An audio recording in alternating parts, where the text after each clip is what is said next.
Hi, my name's Chris, and I'm going to be talking about what gang stalking is. This is an introduction to gang stalking video. I personally have been gang stalked for a short time, but I've had the opportunity of witnessing somebody who was gang stalked since 1998. At the time they were being gang stalked, we didn't really know what was happening. So basically this video will be explaining my experiences with that, some of my own experiences, and also introducing people to what gang stalking is. There's a lot of information on the internet about gang stalking. I think there's also a lot of misinformation, and that people don't know what it is. I mean, also I think there's disinformation out there. So I'd like to just clear things up. So gang stalking is basically a bad term for what is a system that is in place to basically get rid of people that the system no longer wants. You can think of gang stalking as society's garbage disposal for people. People that that are speaking out, people that have been used as sex slaves, pedophile rings, mind control, human experimentees, things like COINTELPRO project survivors, MK Delta, MK Ultra, MK Alpha, all of these projects, you'll find a lot of people claiming that they are human experimentees, that they're being targeted, etc. You always have to vet what you're hearing, of course, but it's also very important to listen to people openly.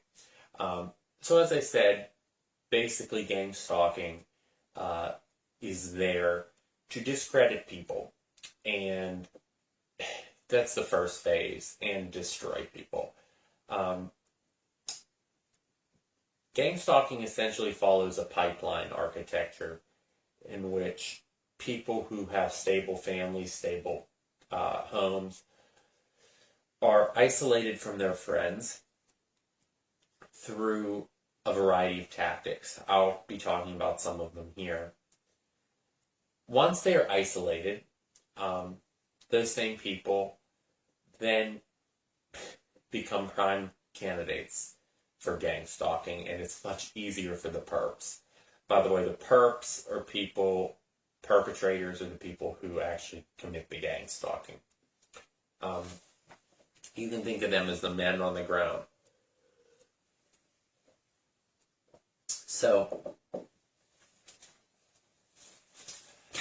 basically, as I said, the perps, once they have isolated you from your family, I will talk about the tactics they use. In fact, the majority of this talk will be about the tactics that they use. You are normally shoved into homelessness, and once you're in homelessness, they have you where they want you. They can either kill you there very easily, or basically just destroy your life. When you are homeless, you have absolutely no protection from this, because they can access you basically anytime.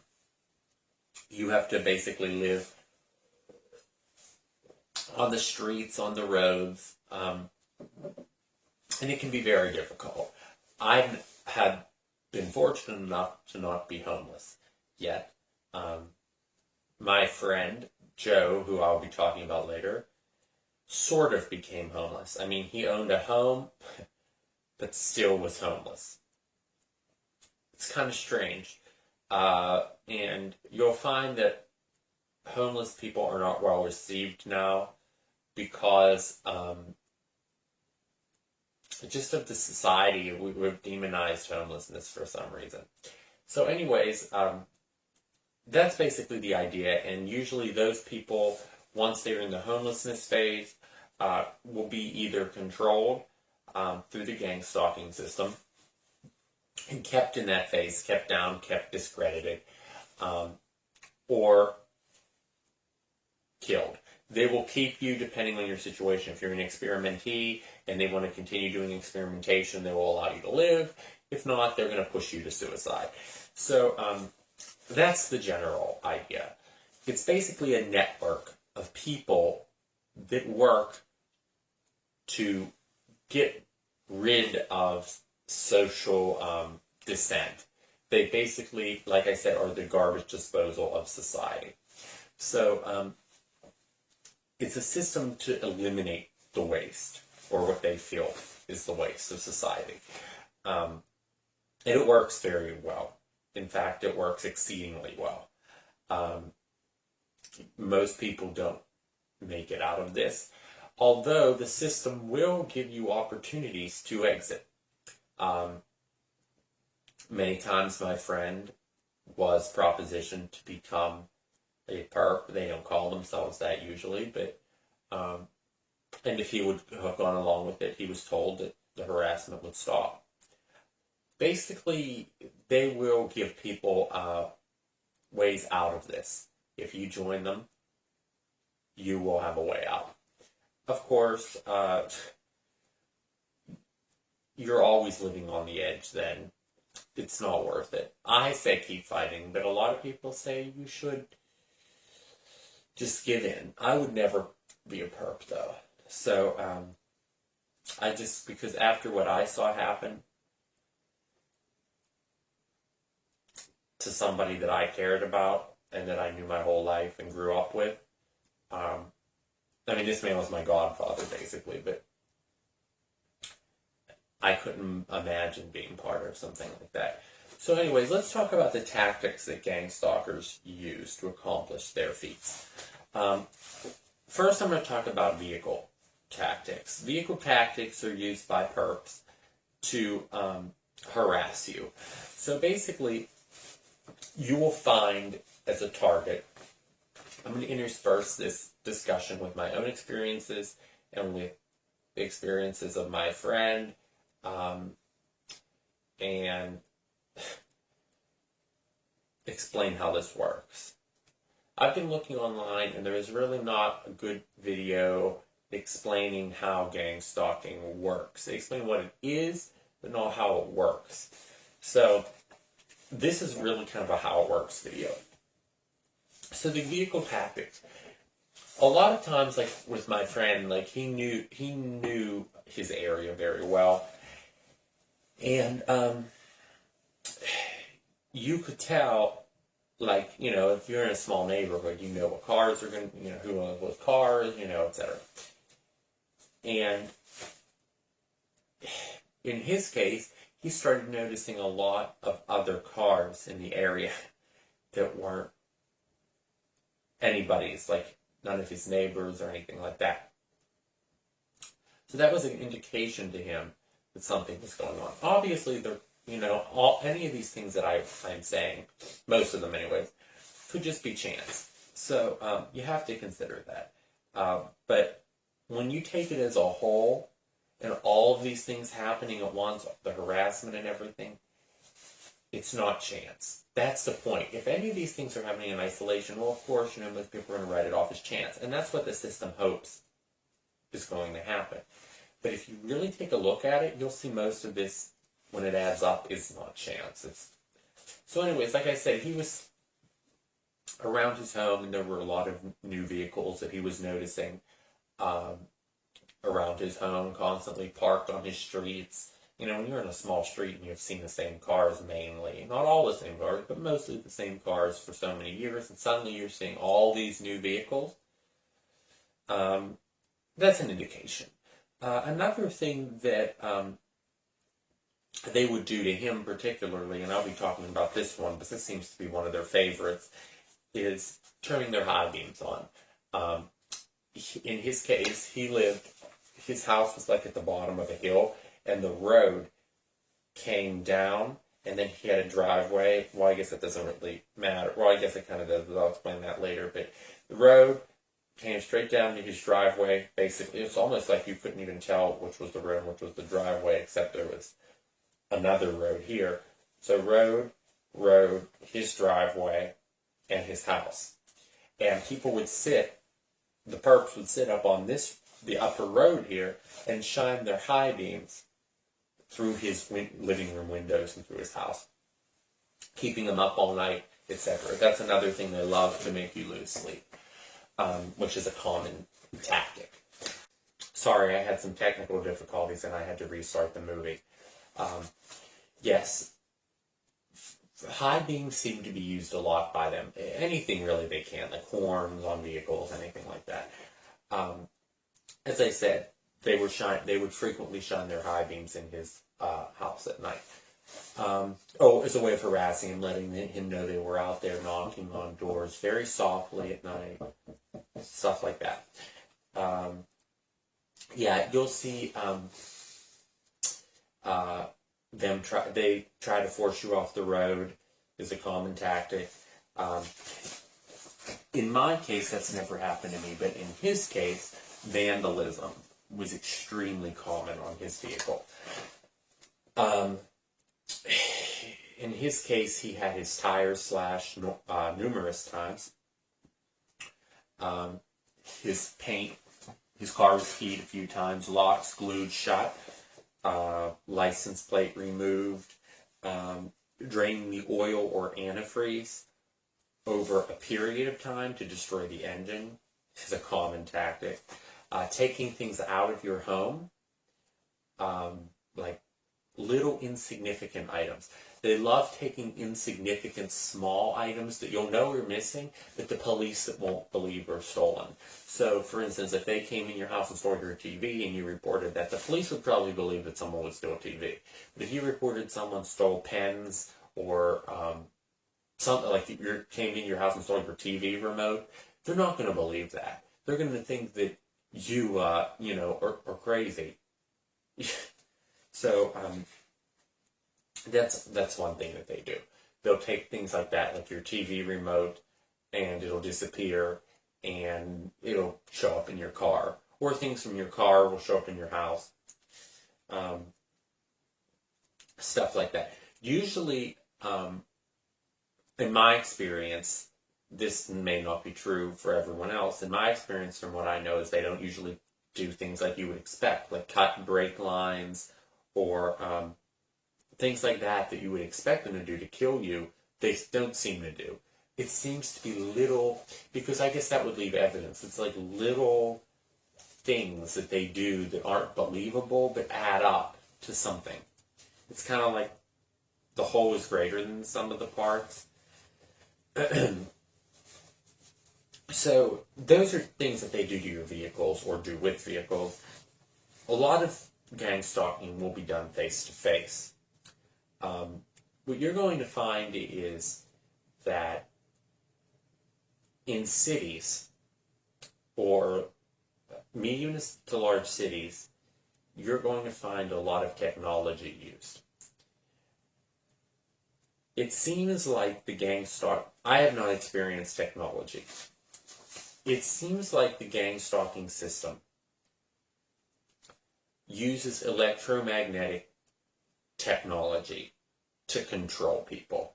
I don't know the specifics of this. As I said, I have not experienced it. But a lot of people claim hearing voices in their heads, being made to basically do all sorts of things, being made to fall down, all sorts of things, feeling like they're going to die, feeling intense pain, feeling all this stuff. So there's a lot of that out there. And you will find that people claim these things in larger cities. In small nowhere towns, you will typically find more gang stalkers that are in the real world. In cities, you're going to find a lot of gang stalking that is accomplished through technological means, simply because they still will come in person, but simply because they don't have the resources to control all the targets in that city and to devote as much time, so it's easier for them to use technological controls like EMF, stuff like that, to just make you feel like crap and to control you. Like I said, I haven't really experienced this, so I'm not really qualified to talk about that. I know a lot of people do experience that, though. So you really should look into that if that's I'm not the person to talk to about that. Electromagnetic frequency devices, frequency harassment, it's all over the place. Actually, a lot of people claim that this is happening to them. My point with all of this is that when you have electromagnetic harassment, you tend to have less face-to-face harassment. And because if they can harass you and torture you that day using electromagnetic means without having to leave their homes, without having to send in teams of people, that's what they're going to do. It's all about cost. If they can't do that, if you're in a small desolate area, you're going to start noticing the gang stalkers coming in person. They know where you are at all times. So my next subject is face-to-face gang stalking, and some of the common tactics you'll see with that is following. That they will follow you. A lot of times it won't be literally like, if someone was walking, it's like, obviously if someone was following you right behind you, or, you would be able to point that out and say, hey, that person's following me. It's a lot more subtle in my experience. As I said, most of this is from my experience. In my experience, it is like if you go to a large store, say, and there's a target that lets you know that there's a perp that lets you know that they're a perp. And I'll explain how, like blinking, staring at you, stuff like that, glaring at you. And they're a perp, you'll often find them following you, but won't be literally following you. Like, for instance, and it's just another tactic. So, to let you know that they are there. So, for instance, you could be in this department and go to another department, and that person's in that department. You go to a different store in the mall, that person shows up at that store in the mall. And this happens repeatedly. You go to 5 different stores, and that person shows up at all of them. Coincidence? And it happens over and over and over again? I don't think so. With different people. You will get to know, if you're in a small area, you will get to know the perps in your area. You will always see the same perps. You'll go to a mall. I mean, not always exactly the same perps. It seems like they come and go. New ones will come, to an area that maybe you're just traveling through, and they're doing it, but the same regular ones will be there. Right. So this is a big deal. Also, following on roads happens a lot. Not exactly, but right behind you, but there will be cars that maybe are 2 cars back, 3 cars back, that seem to follow you the whole trip. And this will happen every single time, even if you go on really complicated routes. Like, I was going on a 50, I drive almost 50 miles one way to work, and it regularly happens that somebody, even if I take off goofy roads and long ways around, that they will follow you. Way behind you, of course, so you can't call the cops and say this person's following me, because they're like behind you, but then they'll speed up to you, it just, they have all sorts of things like that. So also following on foot, like I said. Swarming. Swarming is something I have never experienced, but a lot of people claim to experience this thing. Basically, it happens a lot apparently at work, where people in an office setting, it's commonly said, but it can happen in other things. Basically, if there's a group of perps and they're talking to you. Usually, like I said, it happens in an office, but it can happen at a school as well. That they will come around you like they're talking to you, but get extremely close to you and surround you, like box you in a square, or come all stand in a complete circle around you and get very, very close. And it's kind of strange because it sounds like, most people would, respond to that, or anybody would start seeing what's going on, but they do it in such a way it's very subtle, so they might not come actually touching you, but just surround you and like you're and it's attacked you to like you're boxed in, like you have no power, or surround, like you might be sitting at your desk and someone might surround you, or people come behind you and out on your sides and are pretending to talk to you. It's just a tactic of making you feel like you're powerless. Like I said, I've never personally experienced that, but a lot of targets do, especially at work, as I said. Also, like someone who talks to you, you will get this one a lot. Someone who's going to talk to you, and like in a store or something, and they don't do anything else, but they stand like really, really close to you. Like nobody would do that. Like stand like right up on you. That is a tactic commonly used. Yeah, another, obviously, like I said before, in the plain things, like sitting very close to you in a restaurant, like, if there's a perp and they come and they're going to sit like in a booth across from you or at a table across from you, so where you're in constant eye contact, and of course, they stare at you the whole time, glaring at you. Right, things like making noise, and it'll do it in such a way that it makes you look like you're making a noise. Like I know a few people, I've read on the forums, I haven't experienced this, but that said that they were like in a movie theater and perps were making noise under their chair and kicking their chair and stuff like that. Basically, to make that when they respond and they're the bad guys, it's just a common tactic. Yeah, and just blinking your eyes, like I said, like in an obsessive way to let you know, like,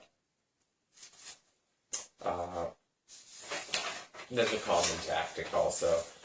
I've experienced that. Making face, like when nobody's looking, making faces at you. Especially like if you're on the street, if you're walking down the street and cars come up to you and you look over and there's perps in there making faces and stuff at you, and then they keep driving, and of course new ones come up and then they'll come back, and noise campaigns.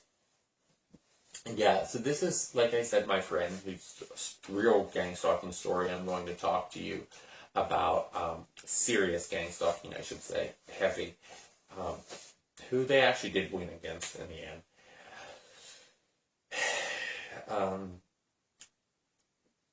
This was a tactic that they would do with him a lot, like I said, to keep him up at night, to drive him crazy, basically, making a lot of noise constantly, honking horns around his home, stuff like that. His computer was making noises. Like I think I have it in here. Like when he would walk in front of a window or stuff, his computer was making noises, and they would send signals and stuff to harass him. Basically, phones ringing late at night, constant noise.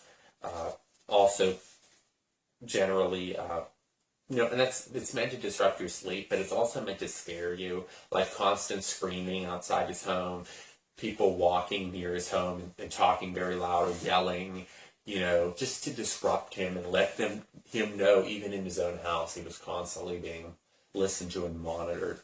I'm going to talk about my experience because he owned his own home.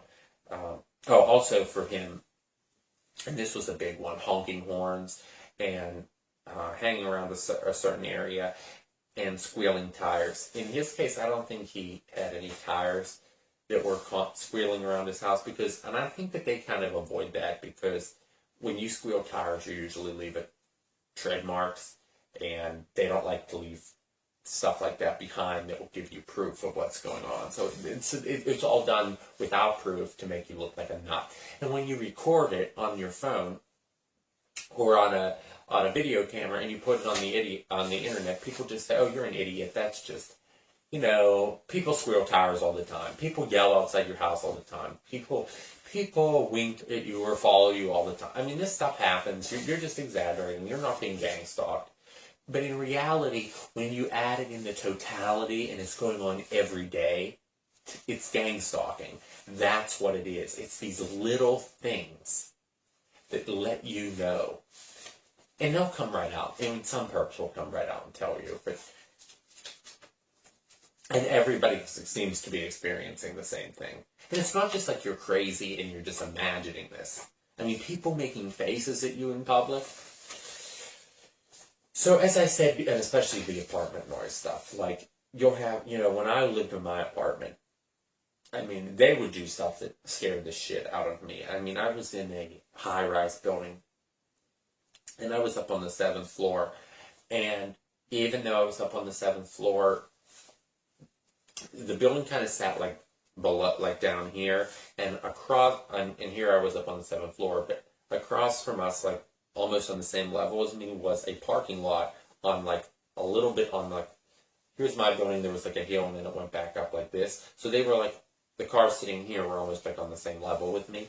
And frequently what they would do with me is I would come out on my porch at night, or I would, on my balcony, I should say, and I would look across and I would see like a perp standing there. And this is, this doesn't sound like creepy, but if it's late at night and 2 in the morning, 3 in the morning, and you look out and there's nobody there and there's just someone standing there looking at your apartment, not doing anything, just looking at you, it's very intimidating. And you couple that with the fact you get scratches on your doors, knocks, that kind of stuff, knocks on the walls, coming from the apartment next door, and it's happening on both walls, and it would be one thing if it was just one apartment doing it, but when it's happening on both adjacent apartments at the same time, people banging, of course, people just say you're making it up, you're crazy, it happens to everybody.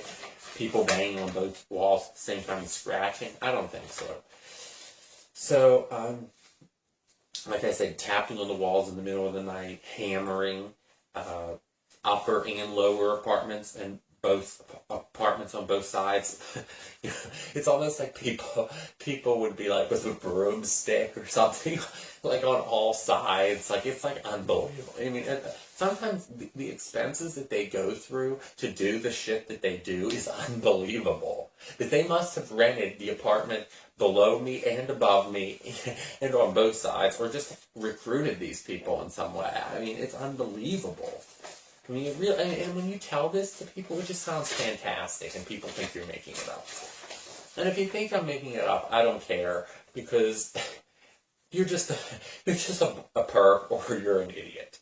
Because there's literally thousands of people who are claiming that they are targets.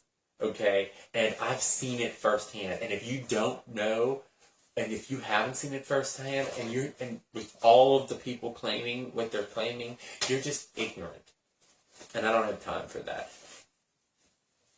So, as I said, constant monitoring, noises, controlling your time, like having vehicles, like if you're like I'm on my way to work, and two vehicles, it's like a 2-lane highway or one way, and they get up there and block the highway and go like, it's like 55 and they're going 30, both of them, and they block traffic.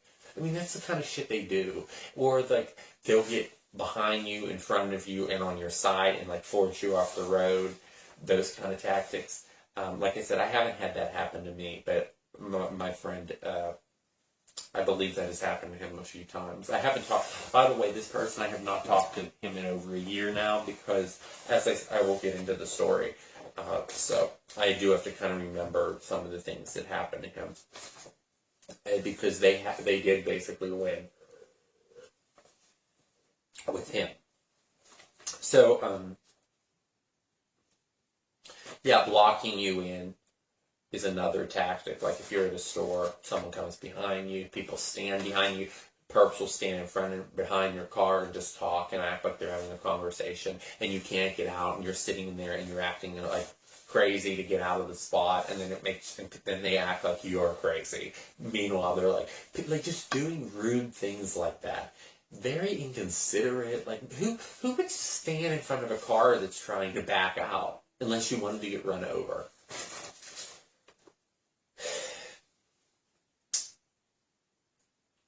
Right. Like yeah, and another thing is I put like clues and leads and just to waste your time. Like I've had this happen a few times that I've met people on Craigslist that claim that they were TIs, and they would email me and say, let's meet at such and such a place, and you go to meet there, and of course the person doesn't show up. And now what's that telling you? It was a perp all along. Or just someone fucking with you. I mean, that's Craigslist, but it's most likely a perp. And then when you go to, or the ones that do show up that are flat out perps, like sitting there doing the blinking thing or glaring at you and giggling and stuff like that, you know, like, they just like fucking with you. I mean, it's almost like a whole world of people that like fucking with you. And it's, from what I understand, I mean, I'm getting different stories from the research that I've done. I've heard that some people say that this continues outside the United States. I've heard some people say that it doesn't continue outside the United States. It depends on your situation. I'm sure for the high-profile targets, it's going to continue outside the U.S. for the experimentees, stuff like that. Unfortunately, I feel like for them, they don't have much of a shot because, I mean, they've invested a lot of money into this. So, that's one thing. So another thing is giving you a way out, as I talked about before. A lot of times the system will, if you decide to become a perp, they will go easy on you or stop the gang stalking. If you want to harass people and join this system, then fuck you and go right ahead. Because eventually it's all going to come out. I mean, this can't continue. It's getting so bad. And I'm finding so many more and more and more people are claiming that they are being gang stalked. And with real, proof. Or that people are waking up to this. And it is getting out there. So if you want to join this and you think, oh, well, it'll make my gang stalking stop, well, go right ahead, but eventually you're going to be found out too, and when this all comes out, you're going to be prosecuted, or shit's going to happen to you, It's disgusting, and how could you do that to another target? I can't say that I was ever offered. Well, I guess that's not true, because I've received emails and stuff saying that if I would stop investigating and if I would stop, things would go a lot better for me. But, I've never actually been told, like, oh, if you harass this person, we'll stop. But I know my friend was. I mean, they told him flat out, like, if you will become, like, an agent for us, and you will do this, we'll have drops, and you will do this, and you'll go here, and they basically were, I mean, we didn't know what it was called at the time, but they were basically telling him, if you will be a perp, then we will stop. But he never did, to his credit, or to his discredit, because now he's totally, we'll talk about that later. So, like I said, they like to cause problems with your telephone, install bugs in your house to monitor you. In his case, believe it or not, they were actually putting physical bugs in his house. And by the way, people do find these bugs. This is not just imagined. I've seen videos where people actually discovered them in their homes and pulled them out, and they had people come into their homes. What do they call them? Like inspectors and stuff, and they said, oh, you must have a nice audio system because your whole home has wires running to every room. So it does exist. Anybody that says that this doesn't just is ignorant. As I said, the tactic of high beams and stuff actually has a name. It's called brightening, or brightening, or shining. So if you're walking down the street in the city, people flash their high beams at you, stuff like that, just to let you know that they're there. Car accidents, flat tires. I've noticed one of the tactics that they love to do around here anyways is put a pinhole in the sidewall of your tires. The reason they do that, it seems, is because when you're parked and they put a pinhole using like a safety pin in your tire, the pressure of the tire causes that to seal and it doesn't lose much air. But when you start driving, so like you're driving a 15-mile trip to work and you've got a pinhole in your tire, because the pressure changes in the tire and the different the material shifting, air is coming out of the tire. So when you're on the way to work, you get flat tires, and then that convenient. And of course, that's much better for them because then you're not in your house, et cetera, et cetera. So, and seriously, though, they don't care. I mean, that can cause you to die. It can cause your tire to blow out. I mean, they're putting holes in the sidewall of your tire. A lot of people do claim that they do these kind of things as well to destroy your health, to make you sick. In my friend's case, which I will get into, there were a lot of those tactics. Some people talk about gas leaks, that they will run their stove, put pinholes into your natural gas line to your stove. So if you do have natural gas, I strongly recommend that you either move away from it and have your gas turned off to your house, seriously, because that is a common tactic. Or just you better make sure that your stove is not leaking or the pipes are not leaking, because that is, I mean, God knows, and it's just to destroy your health, basically make you sick, ruin your life essentially. And it's an easy way they can do it. And then when you discover it, it's like, oh, well, you had a gas leak. It's not our fault. Whose fault is it? It's yours. Do check about that. Also, people that are allergic to things, they'll put things like that in their food. Things are allergic to, if you're on a dietetic diet, they will put, replace things with real sugar. Do things to fuck with your health. They have a profile on you.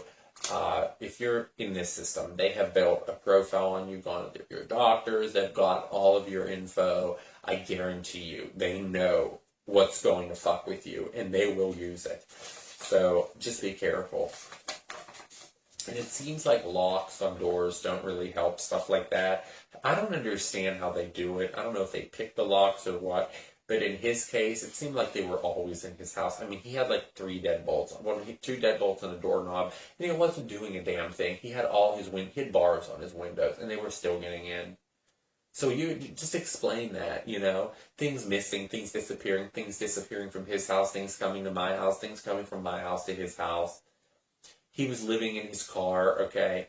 I'll get into it later, but he was living in his car, basically, and sometimes he would sleep in his car. Things from his house would appear in his car. Stuff like when he woke up in the morning or on his car. So driving car accidents, cell phone stalking is a big one now with all the cell phone usage. People are constantly being monitored on their cell phones, not to mention your cell phone's emitting all this radiation continuously. Right, so the microphone and video camera in your phone is basically used to monitor you continuously. So just be aware of that.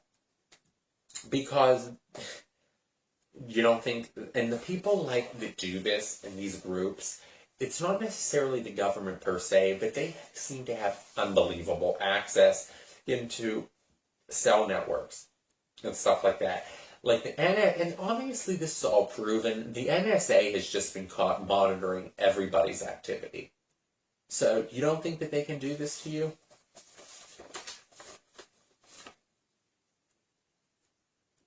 Right, I already talked about crowding and mobbing, surrounding you, when they're talking to you. Even, I think an example Yeah, that's an example of mobbing and crowding, like I said before, coming around you, or even in public, like, just the perps forming like some sort of box around you, not person to person, but just like in general, to just let you know that you're contained, is a common tactic that a lot of TIs experience. Directed conversations, that's a big one there, folks. Directed conversations is when this is a common one that happens with me.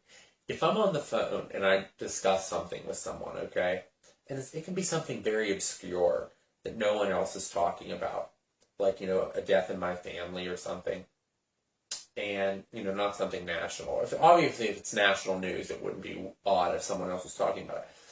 But directed conversation happens like when something happens or I had talked about something, and suddenly you'll go out in public and someone else will be talking about something very eerily similar to what you just talked about. And the perps will let you know, like your family member died, and you might be standing in line or something, and the perps will say, gee, isn't it a shame that she died, it's really a shame, she will be missed, it's little things like that, to let you know that they were listening to your conversation.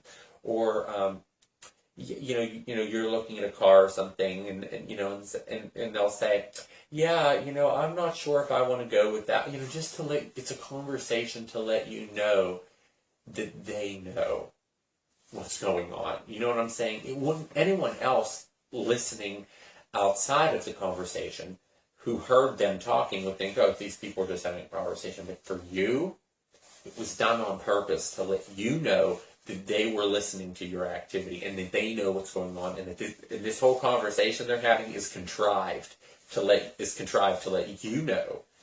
It's basically about your life. It's one of their common tactics, and it's very creepy. And personal details, like the things that would only be related to you, will be dropped in their conversation. Like the chances of it just happening are like 0 to none. Like personal birth dates and stuff like that. It's just unbelievable at times. It's unbelievable. Electromag. I've already talked about this a little bit. EMF. People saying, that, EMF sent into their house to destroy electronics equipment, stuff like that, to control your mind, stuff like that. Also, I'd like to talk about entrapment. This is a big one.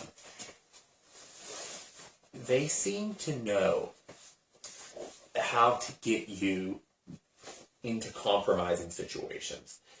So the perps will often try to lure you. It can be, and like I said, the perps can be anyone. You'd be surprised how young perps can be. And you think, I just met this kid and they asked you to hang out and let's go back to my house and all this stuff. And actually it's a perp. And they might know a cop that's a perp or something like that, and you get pulled over, and guess what? There's heroin in the car. And guess whose seat it's under? Or whose armrest it's under? Yours. And guess who's getting arrested? You are. For possession of heroin, which is a felony, and you're fucked up. Nothing like this has ever happened to me that severe. Something like this almost happened to me. I was with some people, and a perp put a I don't know what the technical word for. I guess they call it a bubbler. It's like a bomb, basically. And they put it in my things. And, of course, we got pulled over. And, long story short, I almost got caught with it. But, basically, I finagled myself out of that in a way that I didn't get caught with it. And nobody got in trouble with it. So nothing really happened. But basically, they try to trap you, and they will use a lot of also, not just stuff like that. They will try to lure you into certain areas. maybe give you an address that's out, to go you're going somewhere, they've changed something on, a card or something you got. Just anything, something to lure you into a remote area. And of course, then they can run you off the road. And then if there's nobody around, they usually have someone watching on both sides of a remote road, so they know nobody's there. They'll be running you off the road, shit like that. Very scary. You need to be smart on your feet at all times, because they will kill you. And it is not a joke. They will kill you. If they want to. If you're a human experimentee and they're doing ongoing experimentation on you, they're not going to kill you. But they will still fuck with you real bad like this. So just be careful. So, as I said before, I don't know where lost my page. Right, entrapment. So, right, you will be, also I want to point this one out, which is a big one. A couple things I want to point out on entrapment. Make sure your computer is constantly encrypted. Go to truecrypt.org, download that onto your computer, encrypt your whole hard drive. There's a whole hard drive encryption. Encrypt your entire hard drive with the password. Their encryption is very strong and difficult to break. I'm not sure if it even can be broken if you use a good enough password. So, but it's just good. It will stop a lot of what they do. The reason I say this is because, and constantly, do not leave your computer on during the day when you do this. Once you encrypt your hard drive, turn your computer off. Truecrypt.org. For those wanting the website. TRUECRYPT.org. My point with this is they will, and believe it or not, they will come into your home when you're gone, get on your computer, and put child porn on it. And I've heard of this happening to a few people. Be careful. They will put child porn on pedophilia on your computer, call the cops, and report you as a suspected pedophile. And of course, you never have seen it when the cops take your computer and you're being questioned and they find all this child porn on your computer. Guess who's going to jail? And guess who's a felon? That's part of entrapment too. You just gotta be careful. If they put the shit in your house, call the cops then. But it's a little bit harder then, because then your fingerprints and stuff won't be on it. I mean, I'm sure there's ways around that too, but the computer shit is just... And they put viruses and stuff on your computer to monitor you. So just make sure your computer is encrypted. Getting targets arrested, institutionalized, making you go to a psychiatrist. Psychiatrists will say you're crazy, you're institutionalized. Stay away from psychiatrists. Stay away from psychologists. Stay away from the whole psychiatric system. They seem to be really a part of this. Sexual harassment charges, another big one. You go out and meet somebody and they want to have sex with you, girl, male, female, whatever the case might be, and they want to have sex with you. Be prepared, if you're a TI, for that person to be a perp. And after you have sex with that person, guess who's going to go run to the cops and say they were raped? Just be careful. You have to constantly be on your feet at all times. Drug charges, illegal porn, etc. And then, of course, once you do get caught with all this stuff and the cops take you back or whatever, they say, well, if you're willing to help us out and you're willing to do this, we'll drop this and this will all go away. And they give you these little outs and stuff like this. But, I mean, it just comes down to your integrity. I mean, are you okay with harassing other people like that? I'm not. Are you? So the next one that we'll talk about are gaslighting. And I was saying before, they will compile files on people. And these files seem to have a lot of information about you, enough to make it very credible, but also a lot of disinformation. And what they will do is show particular people. And I have heard from people that have had files like this shown about me. They will take, like, go to a local police department, like an FBI or someone will take this to to a police department, and they will say, like, this person is a suspected XYZ, and we need to monitor them, and they will give them these files on you that make you look like this horrible person, and the cops will harass you. So, and they will also show these types of files filled with disinfo and cover stories about you to people in your community to marginalize you. So that's another thing I'd like to point out. Next is gaslighting. Gaslighting is a humongously important thing. Gaslighting is one of the most commonly used around here. This is what got my friend. Gaslighting is basically, and I don't want to even say gaslighting got him, but it was heavily used in his targeting. Gaslighting is doing little things to make you think you're crazy. It comes from an old movie or something, but the term. But basically, what they will do is little things to you, like I was saying before, like move things out of your house, put them in your car, and like when you start thinking about it, you start questioning, am I crazy? Am I nuts? What, am I just imagining all this stuff? Are people really putting this stuff in my car and moving it? Or, more importantly, am I crazy? And they do these kinds of things particularly to make you question your own sanity. And they want you to, one of their things is to push you into the psychiatric system, get you on drugs, get you to kill yourself. A big one is getting you to kill yourself. So gaslighting, that's basically what happened to Joe.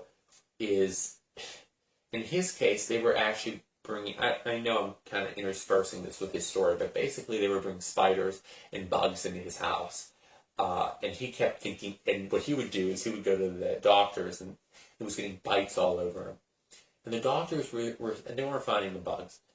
And the doctors were saying, you have delusional parasitosis, you're crazy, these spiders don't exist, blah, blah, blah, you've had exterminators out, there's no spiders in your house, you're crazy. Meanwhile, he had bite marks all over his body. And they were just saying, no, you don't have bite marks. That's because you're picking at it yourself. You have cuts all over your body because you're picking at it yourself. Those bites and stuff you have aren't from spiders. They're because you picked your holes in your own stuff and stuff like that.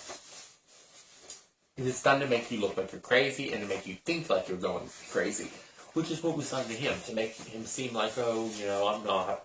Maybe I'm not really seeing these bugs. Maybe these spiders and stuff I've had in my house exterminated, maybe they don't exist. Maybe I'm hallucinating. When really, it was later found, and a perp admitted to us, came out straight out of the blue, and admitted that they were putting them in his house. After, of course, he was taken away. Another thing that they will do is move your furniture in your home. That's a big one, too. You come in your house and your house is rearranged. And they do this if they know you're going to be gone for a while. Or only slightly moving the furniture. And this can be very scary, by the way. Like, you come in your house and, like, a chair is backwards. Chairs are moved, your bed is backwards or diagonal or something like that. Very weird. But nothing will be missing. Or maybe the drawers are pulled out. Stuff like that, Those are the home entries are huge. Gaslighting and home entries go hand in hand. If you buy clothes, for instance, sometimes the clothes, you won't be able to find the clothes you bought, but then there'll be new clothes in your closet that you've never seen before. Like, they'll replace it with a similar item or a smaller size. That's another one, different size that you didn't buy. They'll actually take the item back to the store, buy a different size item, and bring it back and put it in. yeah, like I said, also taking small items, the important items, like taking your computer mouse, for instance, and you can't seem to find it, and then suddenly, you go out and buy another one, and a week later it shows up next to your computer or something. Not like in a way that you would have spotted it before, like in an obvious place, like sitting right on your computer or something when you come back home. Stuff like that. Like I said, gassing and poisoning are very common. Tampering with food, spraying fumes or scents into home, gas leaks, illegal entries. There's a big one. Illegal entries are very common. Okay, you know, I've and there's security systems and stuff like that. But I found that the gang stalking people either use cell phone jammers to jam these things, or they know exactly what they're doing. I believe, from my understanding, with the wireless security systems, that they use cell phone jammers to jam them, and that because they use normally the way these home security systems work is the newer ones wirelessly, like basically send text messages to their station or whatever. And basically what these people do is they have a cell phone jammer that jams a signal and they can come in your home. And then what they do is they just disable all the motion sensors, take the batteries out, break them, that kind of stuff. Illegal entries are also used for gaslighting and to build a psychological profile on you, to see what you're eating, see what kind of foods are in your house. Sometimes your food will disappear too. I mean, they're so arrogant. I've even gone into Joe's house with him. Okay, we left. I forget where we went, and I don't know. This was like years ago. I might have even been in high school at the time or something. I spent a lot of time with this guy. He was my godfather. I don't know, and I don't know if we went back to my house and then I went back to his house or something like that. This is an older man, by the way, and who's not a pedophile or anything like that. But went back at his house. We always used to play computer games, stuff like that. Came to my house for something. I think it was my house, which is not far away, 5-10 minutes away. Okay, went back into his house. And they had made themselves a sandwich. I mean, it was unbelievable. They had made themselves a sandwich, and the sandwich was sitting there on his kitchen table. I don't know if they got scared off or what, but or maybe they didn't know we were going to be back so soon. I don't know. Stuff like that. And I don't know if they were, and what they would probably do is eat it and leave the dish out. I mean, it's just another tactic. Illegal surveillance, stuff like that. People with binoculars in cars, like in his case, because you could, in his house, like I said, with the driveway slanting down, you could sit up here and actually look through his thing. So eventually he ended up cardboarding all his windows. It didn't help in the end. Yeah, like I said, illegal surveillance. Yeah. People if you have pictures anywhere, especially on your computer, be careful, because they will identify your friends. That's how they do it. They come into your house, find your photos, find your computer pictures, stuff like that, and that will be used to build a psychological profile on you, and also to contact those people, find those people, and try to get them to work with them. And if they don't, then guess what? They might become targeted individuals themselves, or they will basically make it, or they will come in between your friends, find out who's your friends, that kind of thing, and use that to blackmail you, stuff like that. Yeah, like I was saying with photos, like if you have any dirty pictures and stuff, blackmailing you, revealing them at your office, stuff like that. Right, bugging phone. I mean, some of this stuff is really, obvious, like bugging phone, surveillance in your residence, listening to cell phones, hacking into computers, keyloggers.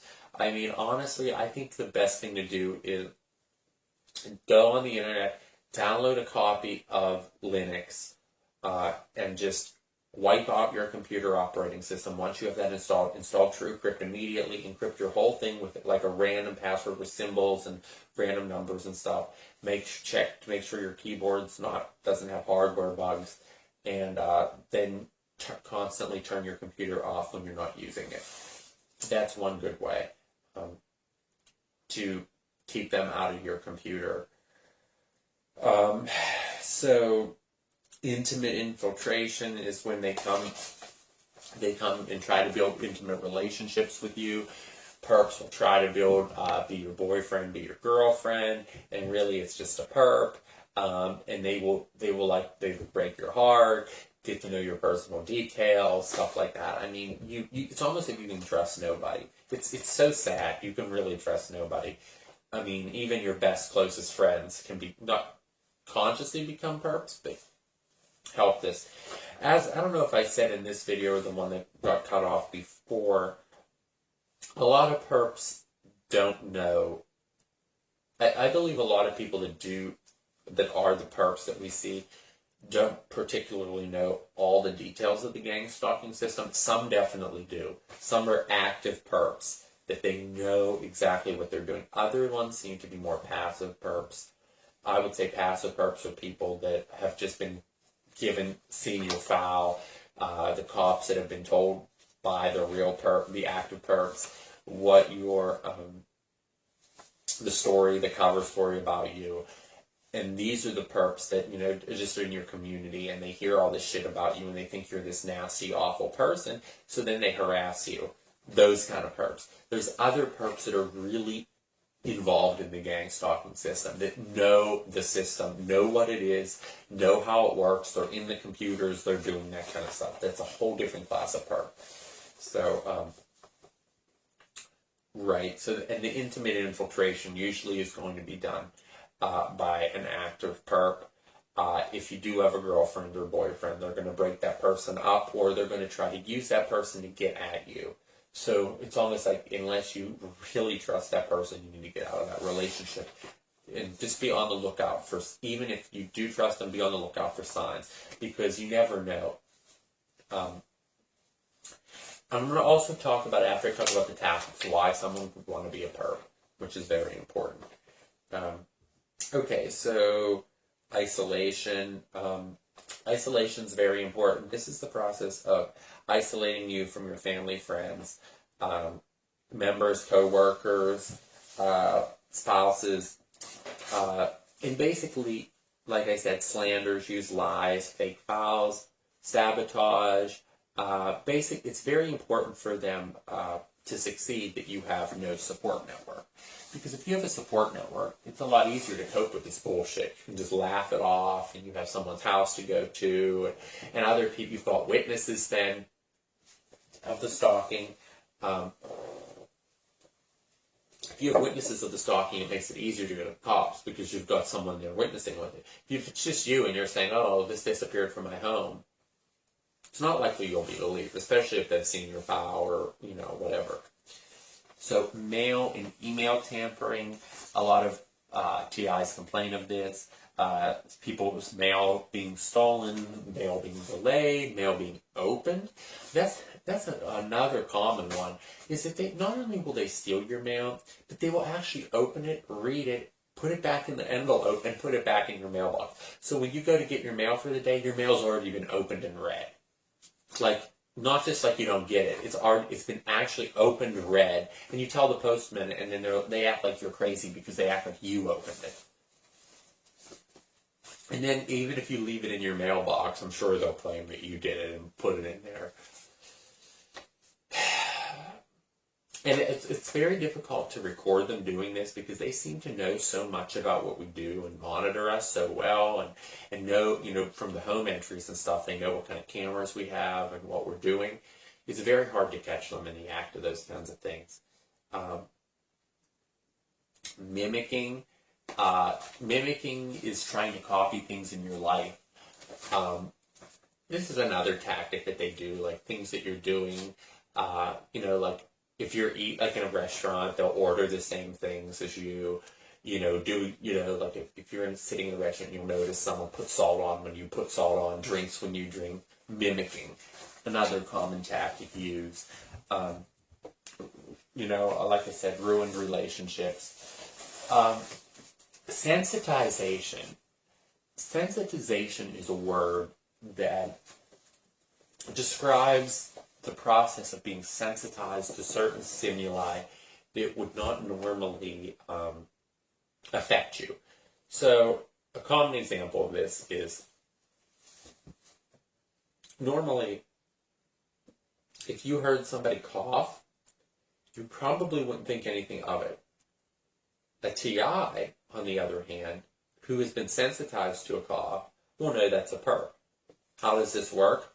Well, not necessarily a perk, but it's a tactic used. So basically, a good example, let me think of this.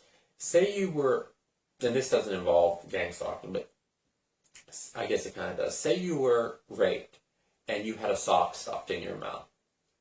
And, it was a horrible experience for you, whatnot. So, you're in public or something, and the perps, you're a target, will throw socks at you, or pick up socks, or leave a sock out, or put a sock in your house. And it's just to constantly remind you of what happened to you, and also to sensitize you to that stimuli of a sock. Normally, what's a sock? Unless you have that first part of the story about being raped and the sock in your mouth, the sock means nothing. There's socks all over the place.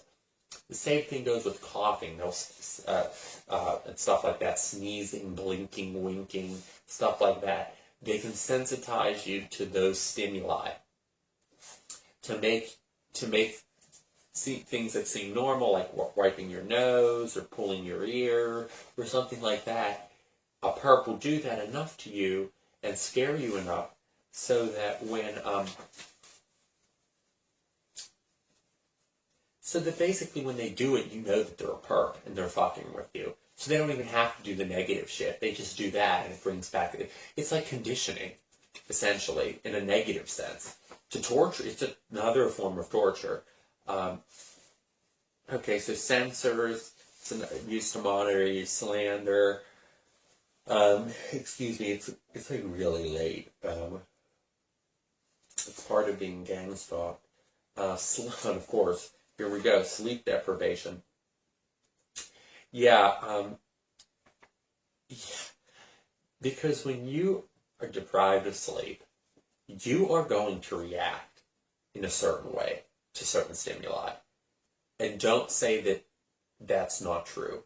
Because people that are deprived of sleep commonly are more irritated, you can't function, you can't work right.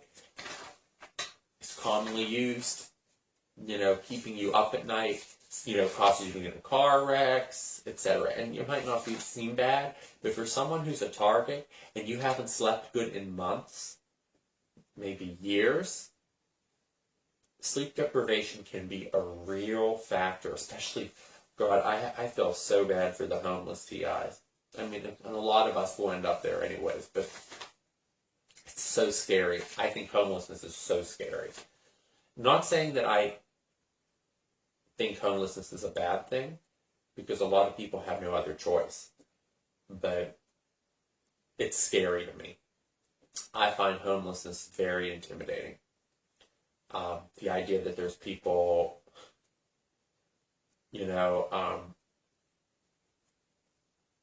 to have access to you at all times, and you never have a stable place with walls and a door to shut. At least I feel somewhat safe with my door shut. Of course they have access to my home and stuff, but, I feel a little bit safer. At least I'm not in public and I can shut my blinds and have, like, a second of privacy unless they've got, cameras in my home. God knows what, So just don't... I guess the message is, for homeless people, you really should be understanding of that, because it can happen to a lot of TIs. Strange encounters, strange people, unusual behavior, street theater. I'm trying to get through this quickly. Telephone redirects. That's a big one. When you call a company or something and you think you're talking to the bank, you need to make sure that the person you're talking to on the other end, like the gas company, is actually the gas company. Sorry, the video cut off last night. So I'm going to finish up talking about telephone redirects and a few other common tactics. Telephone redirects commonly happen when you need to call a business or call somebody, and a perp will intercept your phone call and pretend to be that person from the gas company or whatever and fix your problem or whatever. And then whatever happens, the person doesn't come to fix your gas or whatever. And then you call the company and ask why they never came, and you find out they never got a call. Something to be careful of. You might want to use a payphone, something like that, other cell phone. They do this. It seems like they do this with cell phones and landlines. In my experience, cell phones and landlines were a big part of my friend's harassment, which I will get into. Okay, so finally, a lot of this we've already talked about, like theft. As I said, thefts usually will occur with low-value items, things that the police won't believe are stolen. And it's like I said, it's all part of the tactic of making you look crazy. Usually nothing about value. Tracking systems, be careful. You can always check to see if there's any sort of tracking device in your car. Check for GPS. Look under your. I've never had this happen to me, but I've read people have discovered tracking devices in their car. Like if you have your bumper sometimes has a lip on the bottom of it. Sometimes they put tracking devices in there, under the hood, under the rims of the vehicle, especially in the bumpers, though. It seems to be one of their favorite areas to hide things. The police do this as well to track people. Put the GPS devices in their car, especially trucks. Trucks have a lot more area, so it's just something to look for if you feel like they're following you. Always take your battery out of your cell phone and don't even bring it. Somehow they always seem to know where you are. It's probably because they're watching you all the time. That's why it's hard to even get out without them knowing. As I talked about sensors and stuff like that in your home to detect when you're leaving.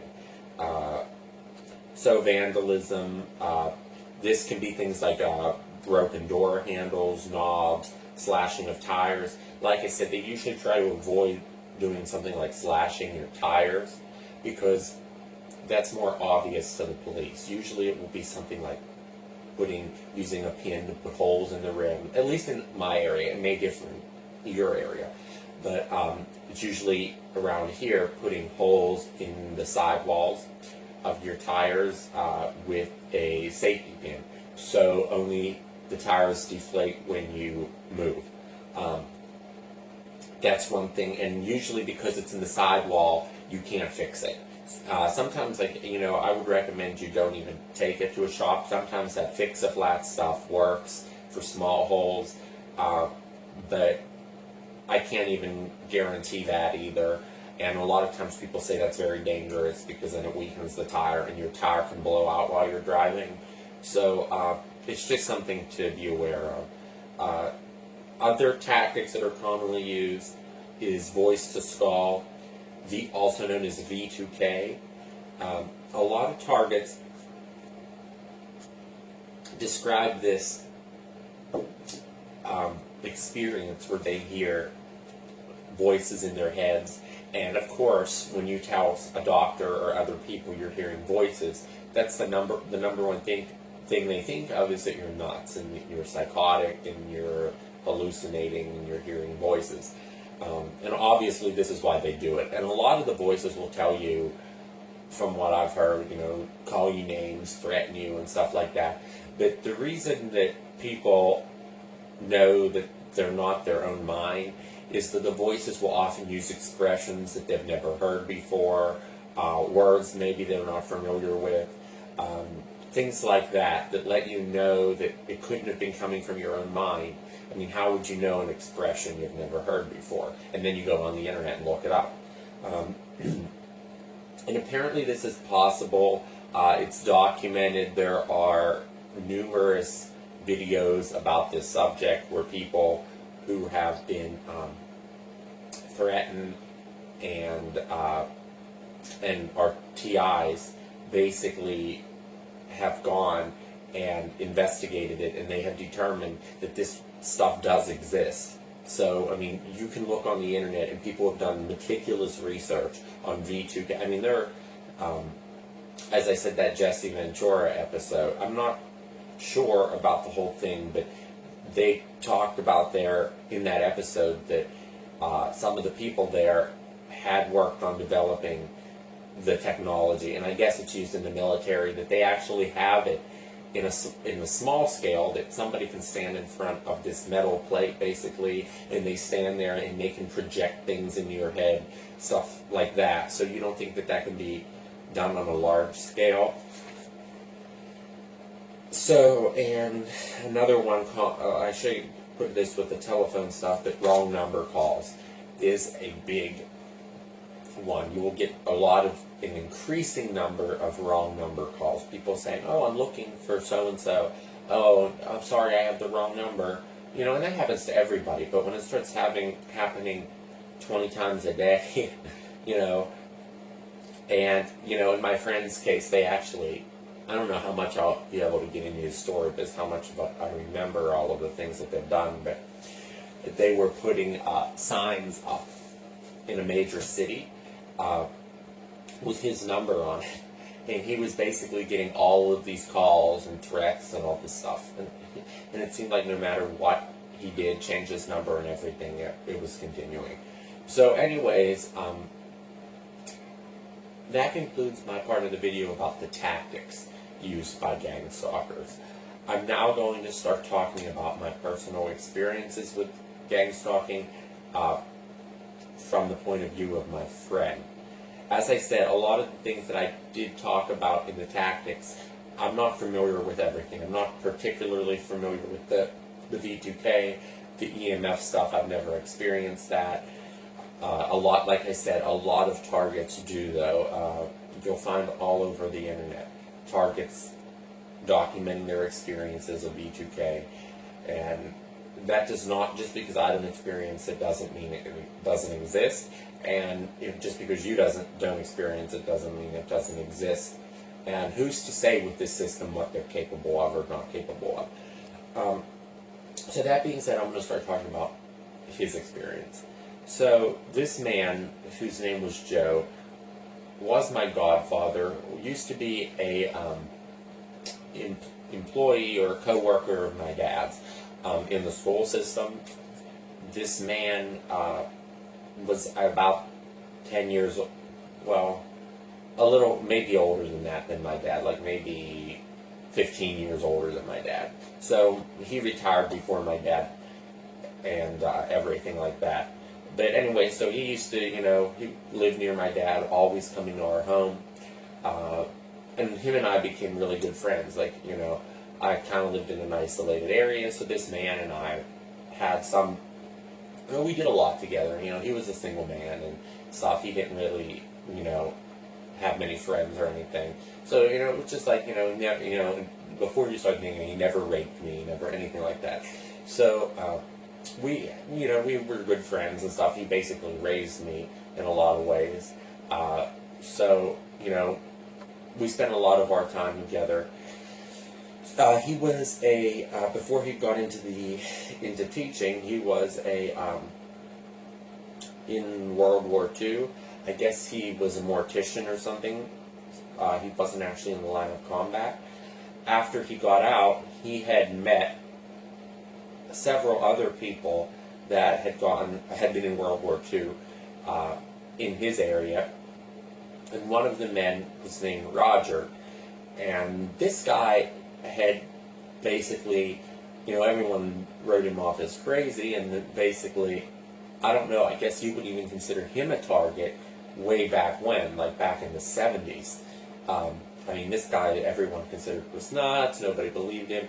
He was talking about experimentation, human experimentation that was done in World War II, and and he had a lot of, he was very edgy on, on a lot of issues and stuff. But he had personally claimed to experience it. I never actually knew him very well because by the time I really grew up enough to understand what was going on, he was dead. But basically, as I understand it, it had something to do with experimentation in World War II, and that he had woken up and in a camp somewhere, and other people had their throats slit. And I guess he was one of the only people that had survived, and that he got in. I guess the bodies, something that experimentation had been done.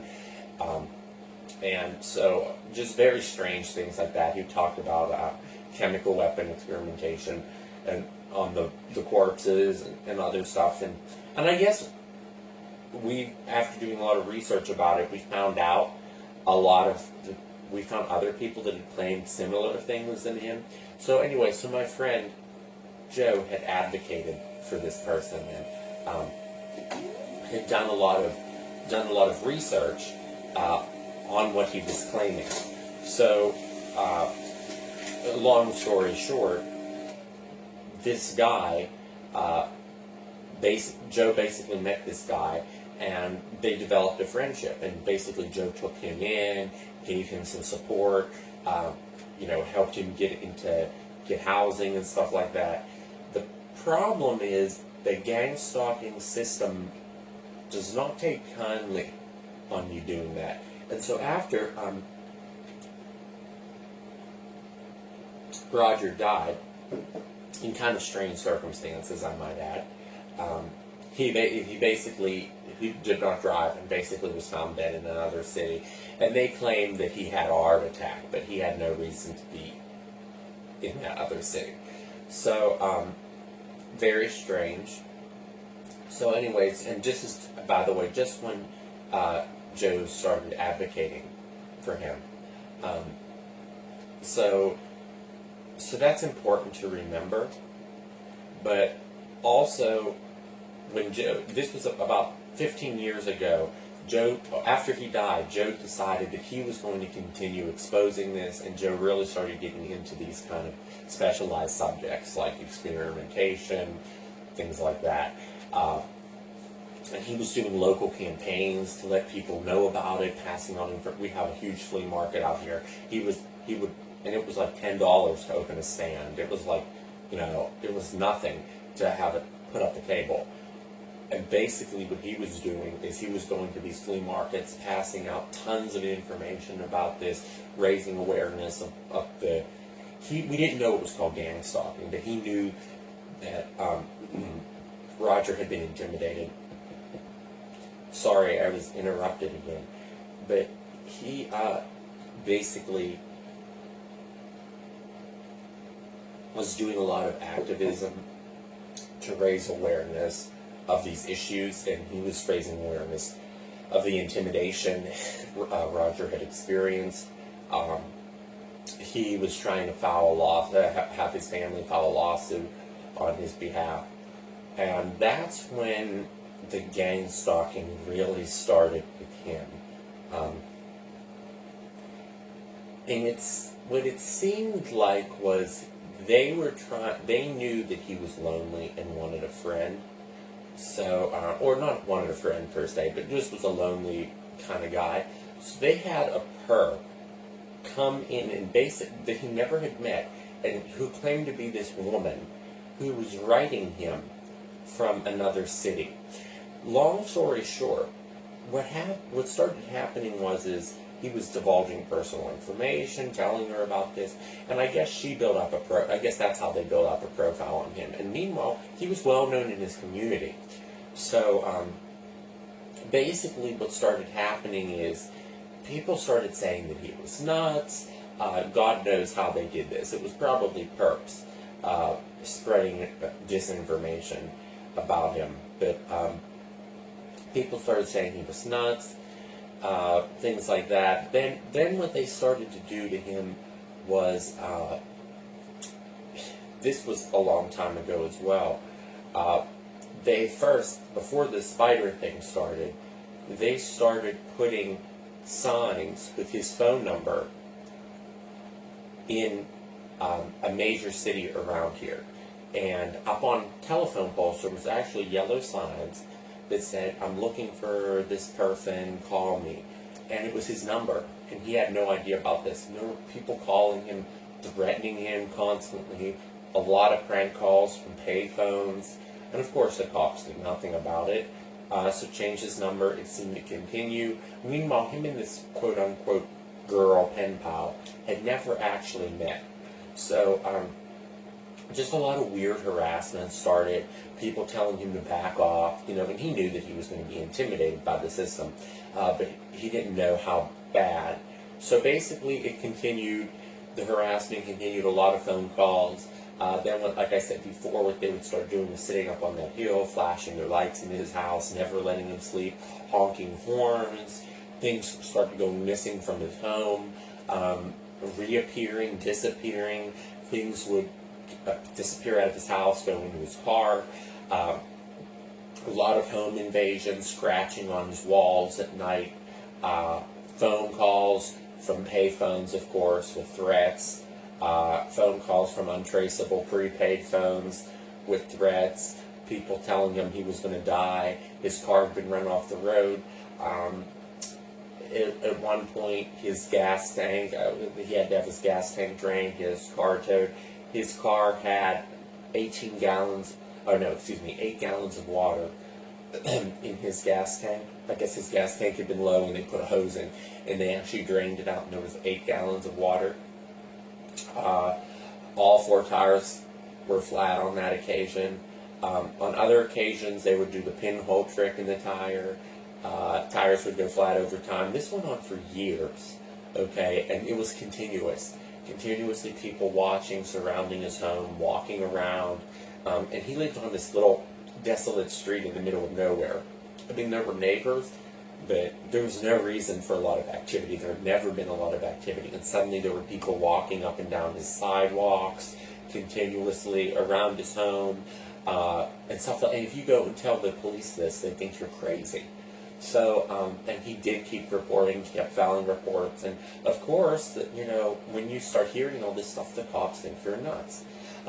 Then it seemed, this is important, he started getting a lot of computer harassment, and of course he's still talking to this girl who's pumping him for information, and computer harassment, threatening emails, all the obvious things, but also some really invasive things, like his computer would freeze, like the mouse would freeze, and up would come chat boxes, and they would actually put up messages on his screen, tell him to stop, threaten him, and he took pictures of these, sent them to the police, of course.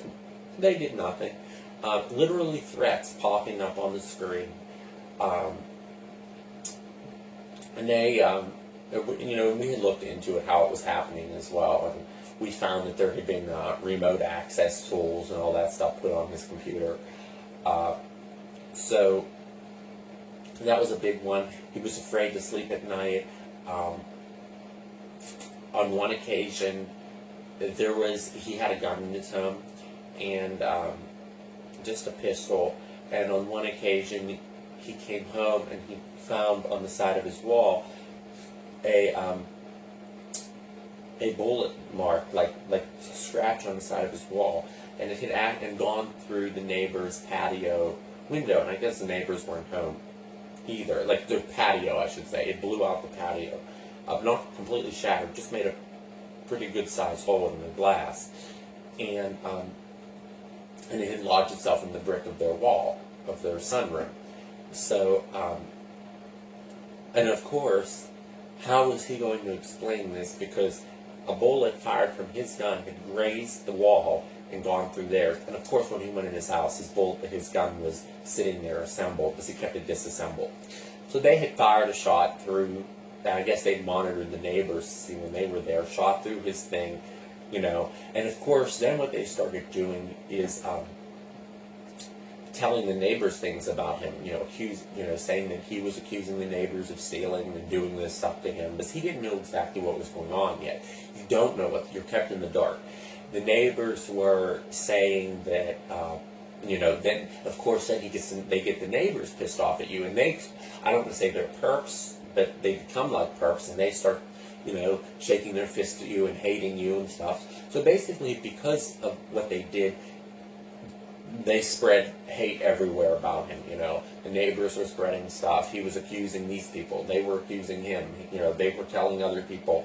It created a huge issue. Nobody believed any of this, okay? I have seen it. I have experienced it with him myself. I have been in his home, come out and seen the tires flat. Also, he lived in a house in which the garage door was at the bottom of a slanted driveway, and what I described before, and people would come quickly from the top of the hill, kids with their skateboards, and as fast as they could ride down the hill and jump and hit their boards as hard as they could against his garage door, and bang that door and bang that door all night.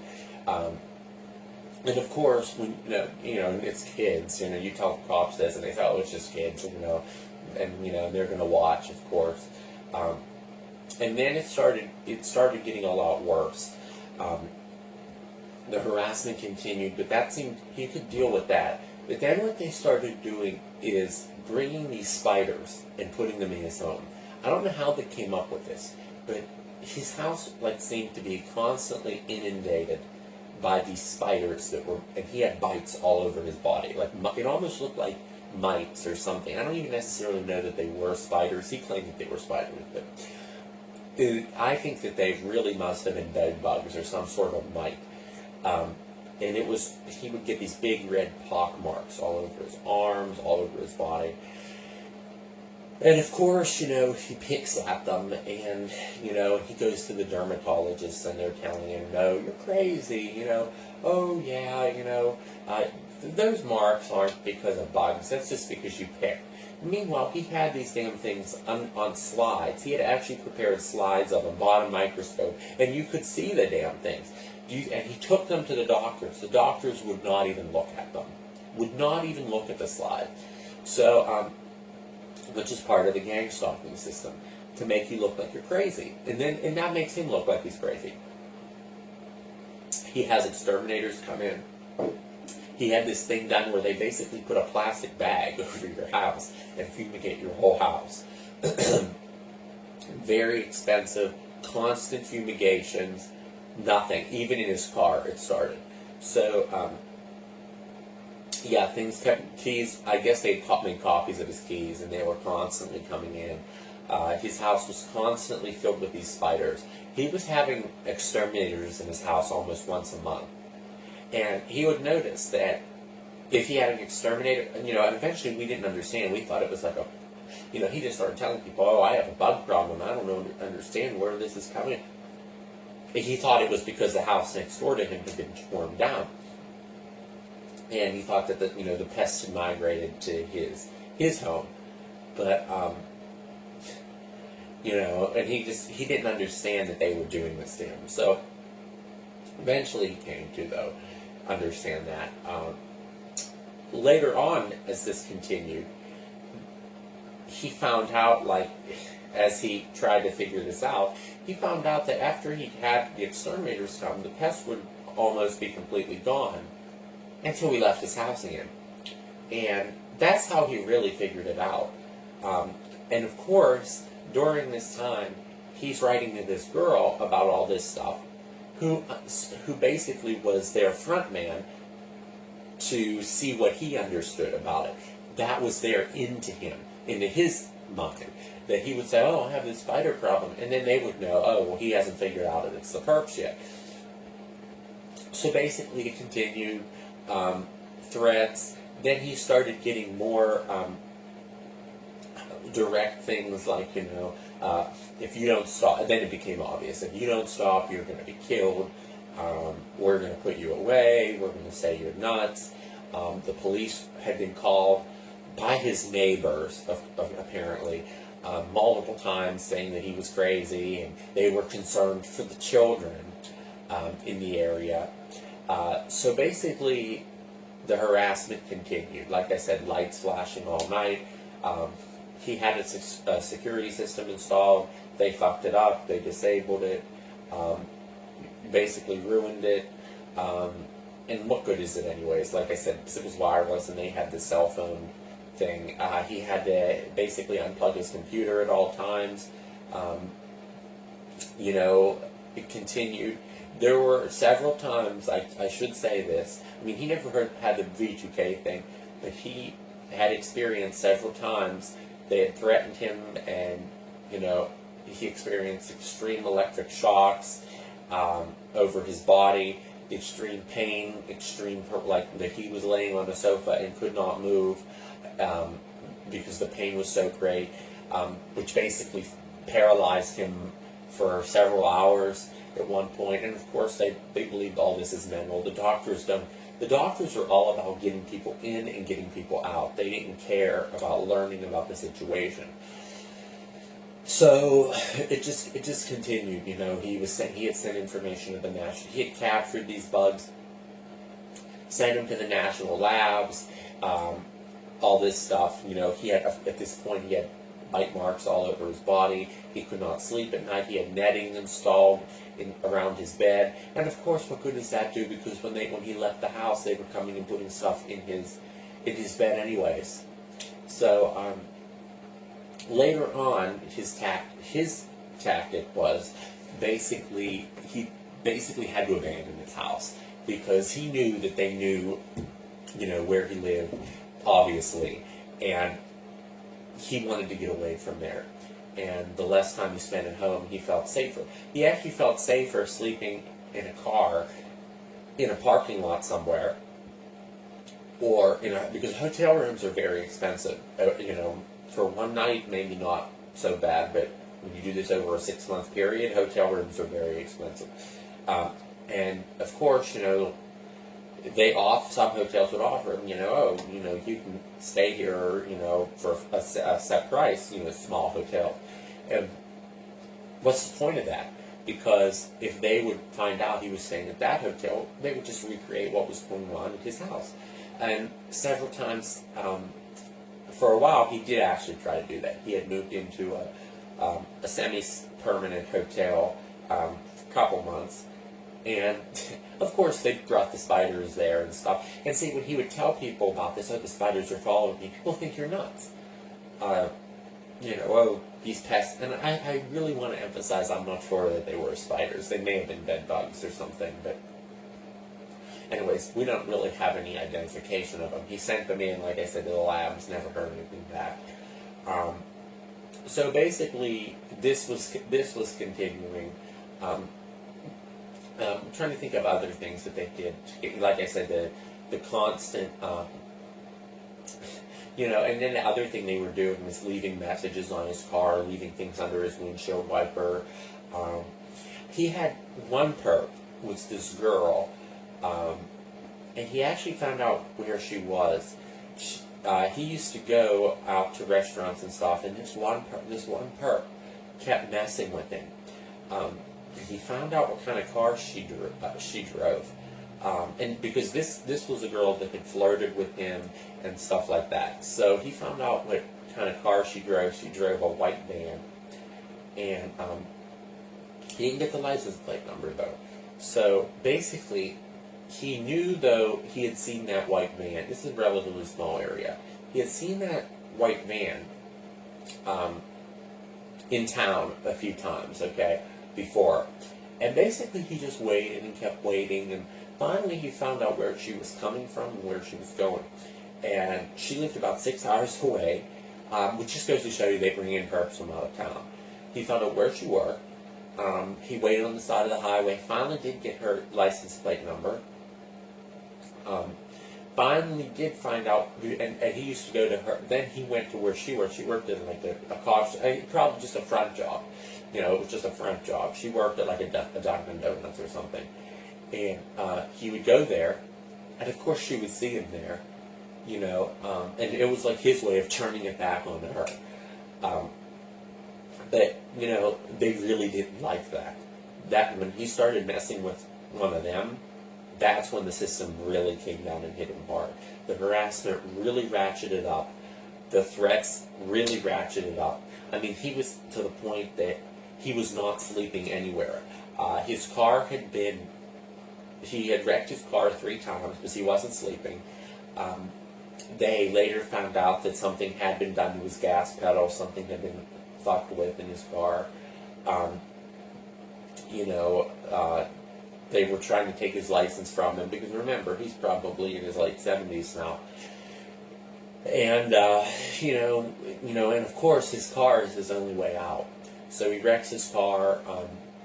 You know, at one time he was a perp fucked with him when he was sleeping in his car, and he was so terrified by, you know, this guy making faces or something.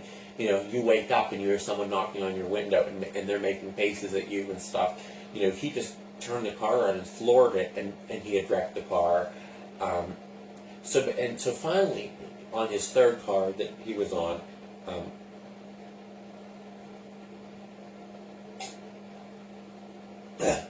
they actually had kids shoot his car with pellet guns. The paint was chipped off.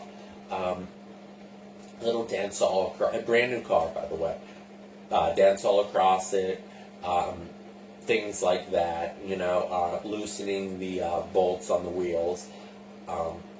Constant destruction of his car, dumping piss in the car. Another tactic that they seem to like to do is, with him, is they got a can, like, I guess a couple cans, I don't know how many, but they got a couple cans of shaving cream, froze them, and then what they did was put that in his car, the solid block in his car, and then when he would come back, the car would, you know, leather seats would be ruined and stuff. So just a lot of harassment, okay? You know, it basically became that he was he owned a home, but he was living in a car, and that was basically his only way to survive. And basically, you know, this man had quite a bit of money, but, you know, basically lived like this, had no sleep. And of course, because of the stalking campaign, he's not able to do any activism. Because you're so exhausted and you're so tired, and a lot of in-person gang stalking started at that point. People following him, running him off the road, threatening, you know, smiling, giggling, those kinds of things. You know, so he's living out of his car, terrified to leave the car at all times. Basically, you know, eating McDonald's then, because even going into a restaurant was too much. You know, they knew where he was at all times. He would come here to our house regularly, almost every day, because at least here he knew we were trusted, and that he felt relatively safe here, and he would sleep here and stuff like that. But that even became, you know, a lot for him.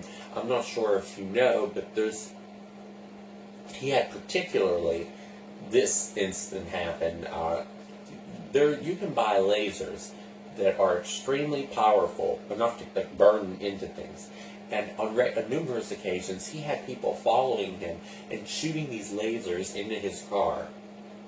You know, like almost like a laser pointer, but much, much, much brighter. Like if you don't have specialized goggles on, it's going to knock your vision. And he was driving, and people were shining this into his mirror, which was completely blinding him. So a lot of things like that, like, you know, just general harassment and stuff that really, you know, and I think he had gone off the road, and I don't know, God knows how much that damaged his vision. I'm trying to think of other things that they would do to him. You know, a lot, like I said, a lot of physical torture with him, a lot of in-person torture. Eventually, he just had to go offline. His computer was totally fucked. And long story short, you know, he was ready to file a lawsuit against one of the perps. He had tons of documentation. He had documented everything. He had meticulous files kept. Okay, he was ready to file a lawsuit, and suddenly I went over to his house because I hadn't heard from him. And you know, it's It's nothing if he wasn't there, because he was never there. But went to his house, and his car was there. So, which is, okay, so he's home. So I knock on his door, no answer. I look down, the locks are glued. I mean, and I forgot to mention, that was another one of their regular tactics. He would leave his home, come back, his locks would be glued so he couldn't get in the house. He'd have to go in through windows would be glued, just all kind of stuff like that. So, at the end of the day, when it all was said and done and he finally found out what was going on, he just left the door unlocked. Literally just left the door unlocked. But, it didn't seem to matter because they were just coming in anyways and still gluing the lock, and locking the door so he couldn't get in. What he should have done is just put a handle on the door with no lock. But, yeah, so finally I went over to his house to try to talk to him. And they kept urging him to check himself into the institution and all this stuff. But, of course, he wouldn't, he was resisting the pressure of the system. And, so I went into his house. I thought he maybe killed himself or something, because it would be unusual for him to be in his home, with the door locked, I mean, he wasn't in his car. So God knows if they killed him in the house or something. So I panicked, I find out later, we didn't hear from him. The police wouldn't help us, couldn't find him for 2 weeks. And it wouldn't be unusual for him to not be home, I guess, because he liked to take long walks. And of course the perps loved to fuck with him. I mean, he used to walk through cemeteries, and the perps would just swing up alongside, almost run him off, almost hit him, always come really close, shining lights, flashing, honking. But he used to like to walk, so it wasn't really unusual that he wasn't there. But so that's what the cop said. Well, I mean, he might not be here. He might be walking or something. So basically, another thing I want to say before I get into this is another thing that they had done to him is he had a cell phone, and he got $1,000 phone bills from his cell phone. They claimed that he had signed up for you can sign up for services that cost maybe like $2 a month or something, and they basically send you like shitty jokes or something, and it's like you pay this money. Well, because of the harassment, he just basically took the battery out of his cell phone and kept it there, never used the phone because he knew he was being tracked. But they had signed him up for it must have been thousands of these services, and he got his phone bill, and it was like thousands of dollars. I mean, so just financially fucking with him, fucking with his bank accounts, saying that he passed checks that he didn't pass, money disappearing from his account, coming back, weird shit. That was towards the end. So anyways, couldn't find him, just said, oh, maybe he's out, God knows where he is, haven't heard from him. 2 weeks later, we finally went back and said, look, we haven't heard him from 2 weeks, something is wrong. The police finally did a little bit of an investigation, and they find that his niece had somehow managed to get power of attorney over him, and by the court, and had checked him into a nursing home. No, to a institution. Later it was a nursing home. So, and they said you're absolutely allowed no contact with him. He's not allowed he's being deprogrammed. He's not allowed any contact with the outside world. Later on, we got phone calls, a couple, like 2 or 3, from the institution through an intermediary that basically would say, hi, I'm here relaying messages for, Joe, and and they would not give you their names, and they would say, I will tell him what you say. So I would say, hi, how are you? The relay would listen to what I say. Then they would tell Joe, he says, hi, how are you? And Joe would say, I'm doing good. How are you? And we would talk through this intermediary. And the reason they did that is because when I would ask, Joe, where are you? The intermediary would say, I'm not relaying that message to him. I won't tell him that. And I would ask, how do you like it there? And he wouldn't tell Joe that. So there was no way of finding out, there was no way of finding out where he was. We later did find out where he was, but it didn't matter. He was in a secure facility. There was no way of getting in. Okay. Meanwhile, he had his wits about him. He was very sharp. There was no reason. And I had personally seen the gang stalking. I mean, they said their claim was none of what he had been experiencing was true. The spiders wasn't true. I mean, the bugs weren't true. The harassment, the computer stuff wasn't true. The phone stuff, the car stuff, the They even said the vandalism wasn't true. He just imagined that, I guess. So just imagine. I mean, he had literally gone through. It must have been hundreds of tires. Hundreds of tires. And I'm not making that up.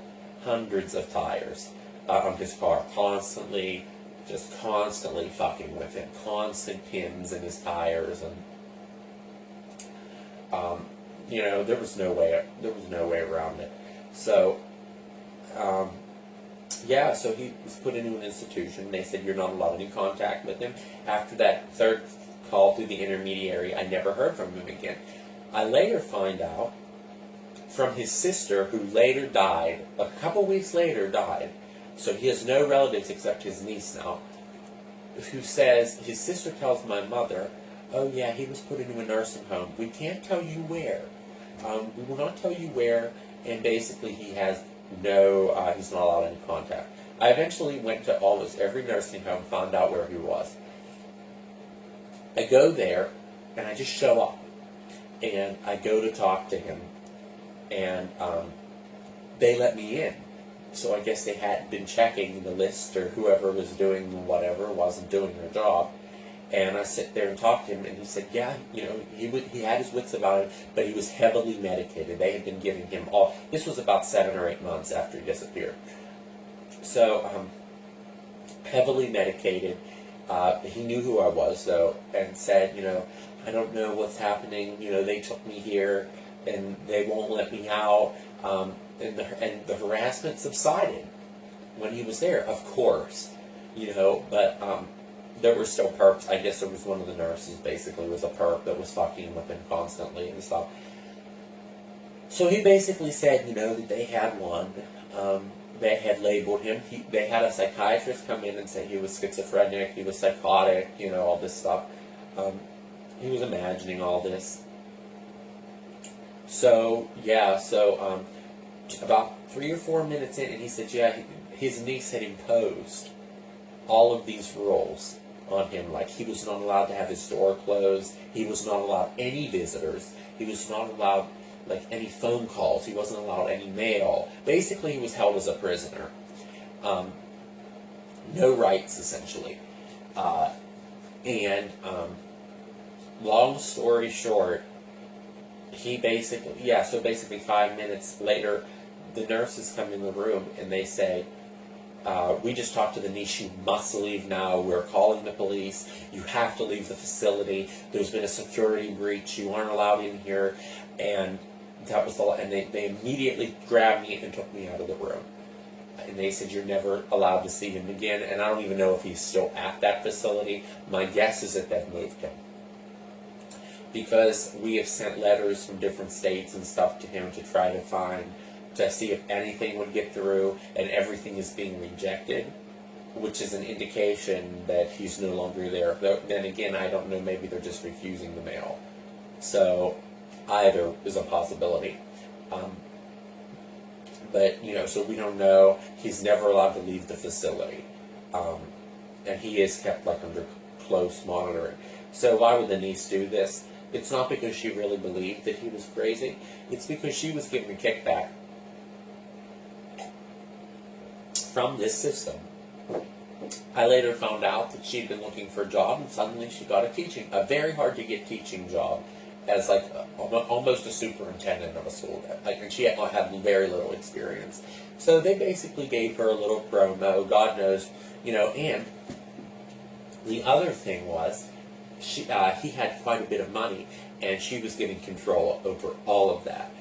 And he was planning on leaving it to me. He was planning on leaving it to, continue the activism, continue this. And she, managed to legally, change all of that somehow to say that, he was not in his right state of mind,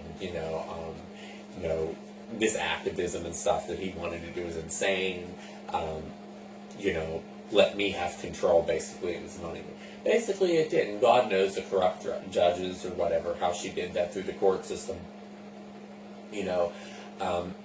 There's constantly things like that, It just, and ever since then, I haven't, I've lost all contact with him. There's been nothing. He just disappeared. Nobody knew where he went, and the whole community was just glad. And a couple days later, I went back to his house, found his house was up for sale. God knows what stuff, because now he's gone, they've probably stripped it of all the tech that was in there. Monitoring him. So it's all impossible to prove. That there is a lot of material that he had. They probably destroyed all his records and everything. So this system is not kind, and this system is vicious. It will destroy you if it can, and it destroyed him. It's very hard to fight this system. And after which I took up his cause, and I tried to fight it and stuff, and even legally tried to do it, and then I began being gang stalked. To a lesser extent than he was, I think their thing was to scare me out of even starting. I think their thing with me is they want to say, still offer me the out and saying, look, if you just shut up and go to school and let this all go.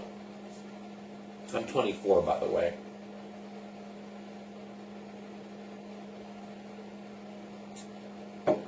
You let this all go,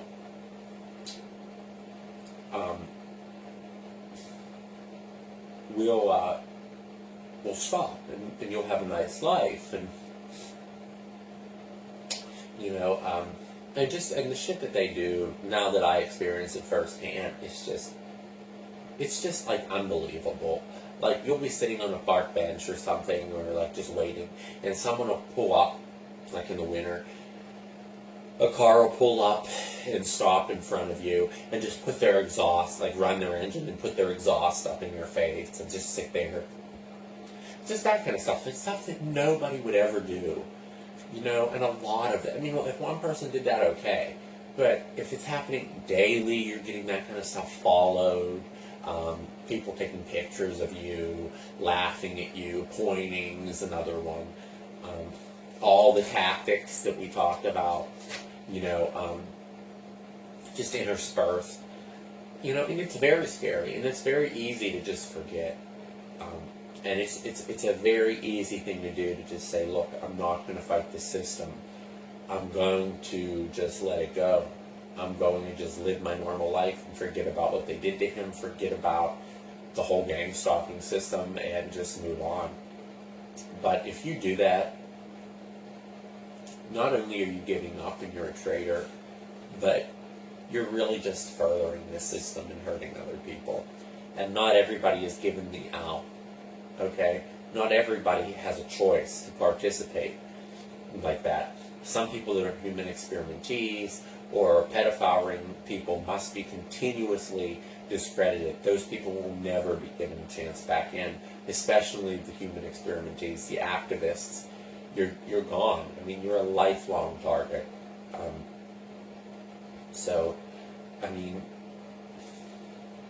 I'm not going to forget about what happened, and I will always remember, and I think everyone should. So, I'm sorry to drag this out so long, but I wanted to make sure the whole story got out there, and later on I'll try to post more videos. But, to all the targets out there, good luck, and be strong. And if you become home, try to maintain connections with your family, but even your family, as in his case, can become perps. Just maintain your sanity, to keep your wits about you. As I like to say, just keep your wits about you. Because if you let your guard down, they will get you. And I don't say that just to scare you. They will get you. Depends on the type of target, as I said, but these people are experts. This system is there to destroy you and to contain you and to discredit you, and it's a pipeline that does it extremely efficiently. So we need to focus on is how to break that pipeline at each of the stages. I think one aspect of fighting the gang stalking system can be focusing on the first stage before people become homeless, before you're totally discredited. Education of people about how the system works, countering the disinfo can be very important. You just need to be strong. The second part of the gang stalking system could be the homelessness needs to be combated by people who maybe are not targets, but can help these people exist, and help these people get on their feet. So we need, at every step of the way, we need to stop making homelessness look like this disease and stuff. I mean, a lot of people, like for Joe, homelessness was not a choice, it was a necessity, even though he had a home. Because they take it over. So that's another thing. We need to educate people about homelessness. We need to educate people about the system. We need to offer people that don't want to be homeless a way. Offer couches. Offer, turn a spare bedroom into a hostel. Do things like that can break the chains, break the system, and ease the pain for people, especially in that phase.